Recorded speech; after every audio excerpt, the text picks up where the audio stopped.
Әрине, Түркістанға барып тұрып, 14 ғасырдағы сәулет өнерінің теңдессіз туындысы Қожа Ахмет Яссауи кесенесіне бас сұқпау мүмкін емес. Бұл кесене ата әлемге мәшһүр болған шығыс ойшылы, ақын, сопы ілімінің насихатшысы Қожа Ахмет Яссауи өмірден өткесін 200 жылдан кейін атақты қолбасшы Әмір Темір салғызған тұғын. Бұл жерге әлемнің түкпір-түкпірінен ғалымдар, қайраткерлер, қолбасшылар мен патшалар бас сұққан, рухани азық іздеп келетін болған. Деректер бойынша Қожа Ахмет Яссауи пайғамбар жасына жеткенде, яғни 63 жасында, қалған өмірін жер астында, яғни қылуетте өткізуді шешкен. 15-17 ғасырларда зираттың төңірегінде ақсүйектер күмбездері салынып, іштерінде Рабиға Сұлтан-бегім, Есім хан күмбездері ерекше маңызды болды. Түркия кесененің жөндеу жұмысына үлес қосып, осындай тақтайшалар қойған екен. Жалпы Түркістандағы қазіргі кесененің маңайын жөндеу жұмыстарына, көркейту жұмыстарына атсалысып жатқан тек қана Қазақстанның әртүрлі облыстар ғана емес, шет мемлекеттен де бар көрінеді. 5-6 ғасырда іргетасы қаланған қала 14-18 ғасырларда Қазақ хандығының астанасы болды. Түркістанның ежелгі аты Яссы.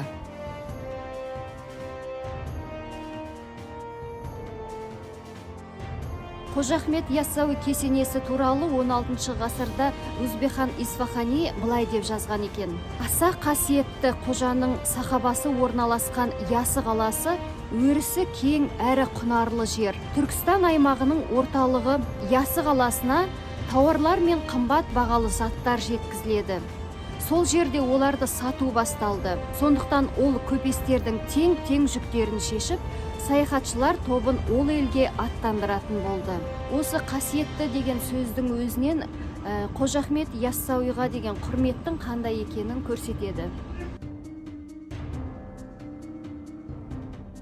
Құрметтілерім, менің басқа аймақтарға сапарымды менің арнамнан көре аласыздар. Каналыма жазылып, лайк басып, қоңырау басуды ұмытпаңыздар, және пікір қалдырыңыздар.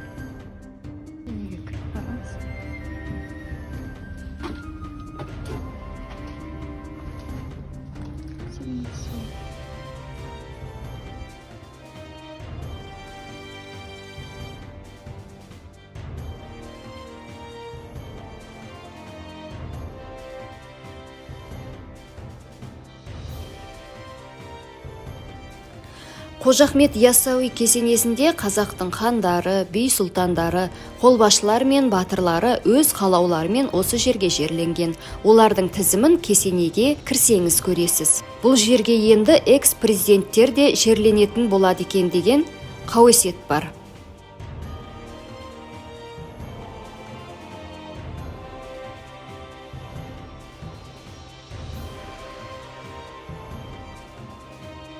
Он 18 ғасырда жоңғар шапқыншылықтары қаланы құлдыратып жіберді. 1819-64 жылдары Түркістан Қоқан хандығының қол астына қарады. Сол кезде Түркістан қаласының аумағы 10 гектарға жуық еді. Оны балшықтан соғылған қамал қоршап тұрды. Қабырғада 12 мұнара, 4 қақпа болған.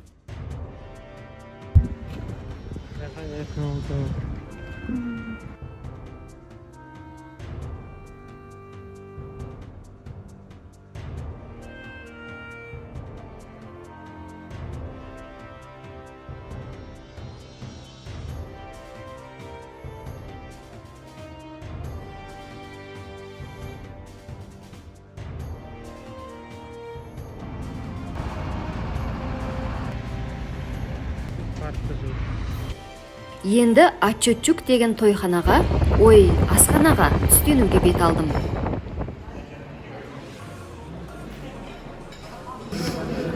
Шашлық қандай бар? Шашлық жоқ. Шашлық жоқ па? Онда плов алайық. Ханский плов бере салыңыз. Иә.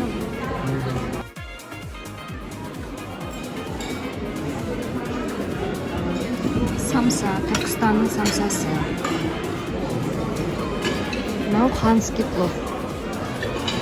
Ачучук пандемияға дейін тойхана болған екен. Той өткізуге тыйым салғаннан кейін бұл жер шамалы уақыт жабық тұрыпты да, ауқаттану орны бағытын өзгертіпті. Қазір маңайдағы ең үлкен асхана осы. Түскі уақытта Түркістанның Іскерлік ауданындағы көптеген қызметкерлер осы жерге келіп тамақтанатын көрінеді. Мейрамхана қызметкерлері де жұмысын жалғастырып отыр. Тығырықтан осылайша шыққан Ачучук қожайынына респект дейік.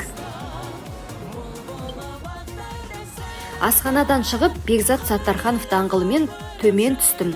Келе жатып, аялдамадағы адамдардың қаладағы қоғамдық көлік мәселесі қалай екенін білгім келді.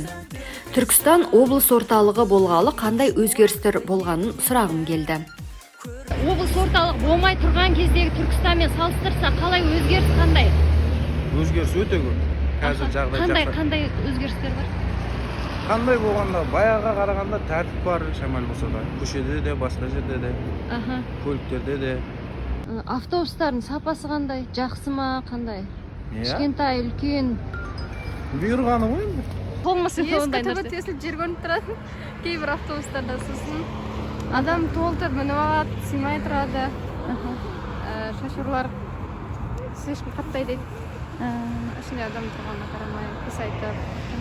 Жалпы Түркістанның дамуына қалай көңіліңіз тола ма? Әрине, күннен күнге дамып келе жатыр Түркістан. Түркістан аялдамасы, мынандай ішіне кіретін жері бар екен.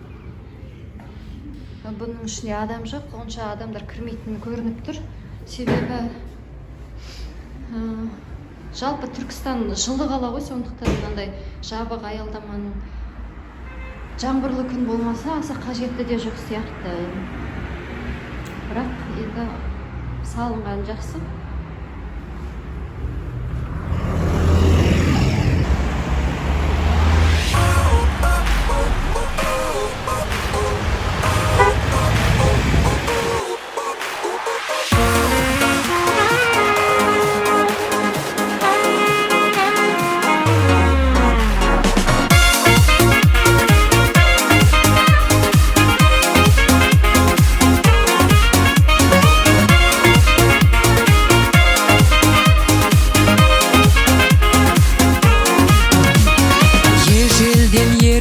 Еліміз бал бұлақ бау бақша жеріміз Түркістан түрленген нұрланған келіңіз келіңіз көріңіз бұлбұлы бақтарды сайраған қыргүлі құлпырып жайнаған ұл қызы шаттығын тойлаған киелі күмбезді Түркістан бұлбұлы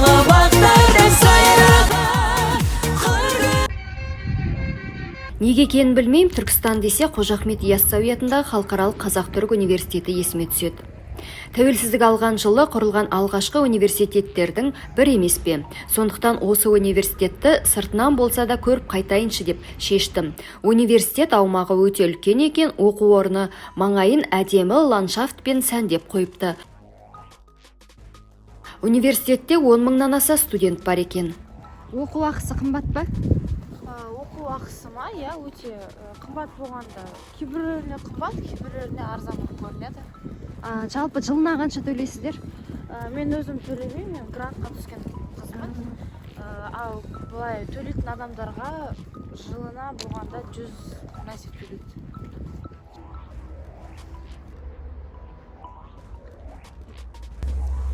Түркістанда бір қызығы, мүмкін мен сондай уақытқа келіп қалдым ба, білмеймін да.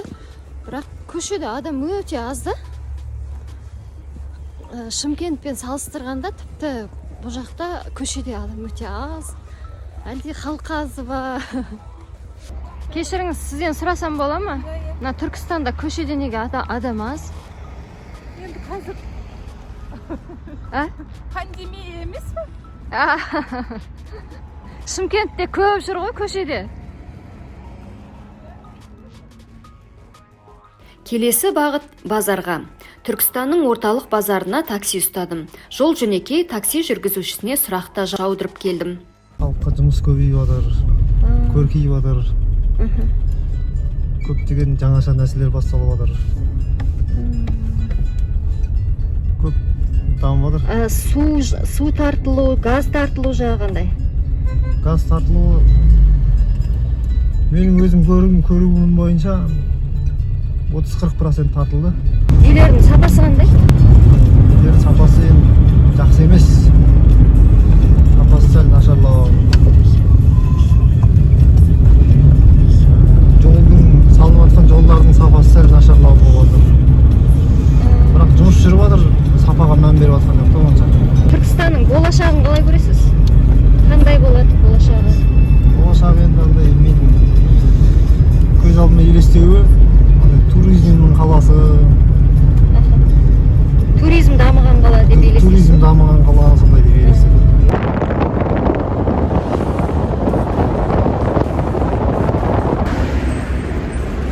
Жаңа ғана Түркістанда неге адам аз деп едім. Енді қараңыздар.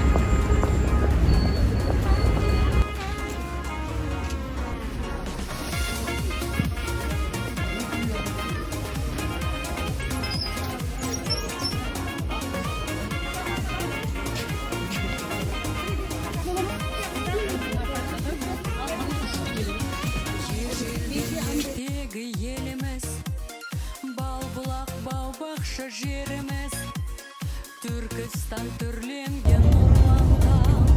Келіңіз, келіңіз, көріңіз, бұлбұлы балдарды сайраған, қыргүлі құлпырып жайнаған, ұл қызы шаттығын тойлаған.